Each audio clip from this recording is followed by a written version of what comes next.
দেউতাক শ্ৰমিক, পুত্ৰ উত্তীৰ্ণ সৰ্বভাৰতীয় নেট পৰীক্ষাত উৎফুল্লিত গাঁওবাসী। সদ্য ঘোষিত সৰ্বভাৰতীয় নেট পৰীক্ষাৰ ফলাফলত ৰাজ্যৰ ভিন্ন প্ৰান্তৰ বহুতো দৰিদ্ৰৰ মেধাৱী ছাত্ৰ ছাত্ৰীয়ে সফলতা লাভ কৰাৰ বাতৰি বিভিন্ন সংবাদ মাধ্যমত প্ৰচাৰ হৈ আহিছে।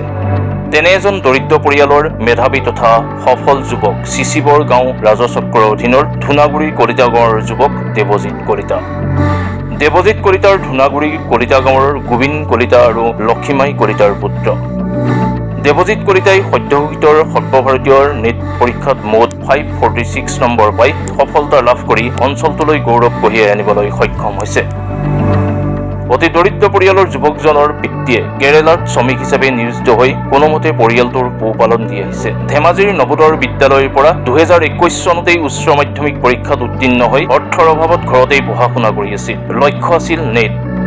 কোনো কোচিং নকৰাকৈ কেৱল ঘৰতেই পঢ়া শুনা কৰি নিজৰ লক্ষ্যত উপনীত হ'বলৈ সক্ষম হয় দেৱজিৎ।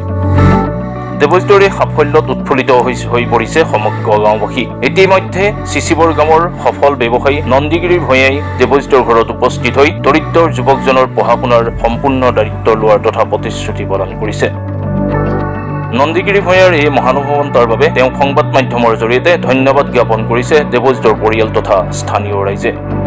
অল ইণ্ডিয়া যোনটো মেডিকেল কাৰণে নীট কণ্ডাক্ট কৰে NTA ৰ নীটত পাছ কৰিছোঁ। 646 মাৰ্কছ হৈছে আউট অফ 720 আৰু এনেকৈ অল ইণ্ডিয়া ৰেংক 1,46,765 হৈছে। কেনেকুৱা লাগিছে? ভালেই লাগিছে। মোৰ আৰ্থিক অৱস্থাটো ঠিক নহয়। এতিয়া দেউতাই 2008 চনতে বাহিৰত গ'ল, গুৱাহাটীত থাকে 2008 চনৰ পৰা। তেতিয়াৰ পৰাই প্ৰথমতেতো 3-4 হাজাৰৰ পৰা কাম কৰি এতিয়া সেনেকৈ কৰি থাকি কেৰেলালৈ গ'লগৈ। কেৰেলাত আছিলে, কেৰেলাত কাম কৰি আছে। নবোদয় বিদ্যালয় ধেমাজিত পাছ কৰি তাৰ পৰা এতিয়া ঘৰতে থাকি ড্ৰপ দিলোঁ, মানে অনলাইনকৈ ফিজিক্সৱালাৰ পৰা কোচিং কৰিলোঁ আৰু এতিয়া নীট দি কিনে আমাৰ সিমানটো কৰিবলৈ ক্ষমতা নাই ঘৰৰ পৰা ইমান, কাৰণ এটা কোচিং চেণ্টাৰত যাবলৈ ভাল কোচিং চেণ্টাৰত যাবলৈ 2.5 লাখ 3 লাখ টকা লাগে।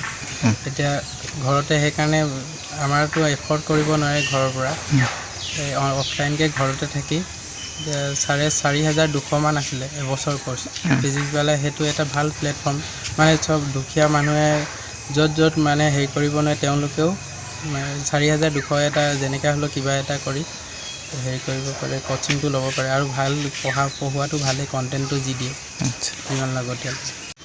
ধূনাগুৰি কলিতা গাঁৱৰ দেৱজিৎ কলিতাই যি সাফল্য আমাৰ গাঁওখনলৈ গৌৰৱ কঢ়িয়াই আনিলে, তাৰ বাবে আমি গাঁওবাসী হৈ তেওঁক অশেষ ধন্যবাদ আৰু অভিনন্দন জনাইছোঁ। লগতে ভৱিষ্যতৰ প্ৰজন্মক তেওঁ যে এই মহৎ উদ্দেশ্য আৰু সফলতা কেনেকৈ কৰিব পাৰে সেই সম্পৰ্কে তেওঁ আদৰ্শ দি থৈ যায়, তাকে কামনা কৰি আজি আপোনালোকৰ আগত জনাবলৈ পাই বৰ সুখী হৈছোঁ।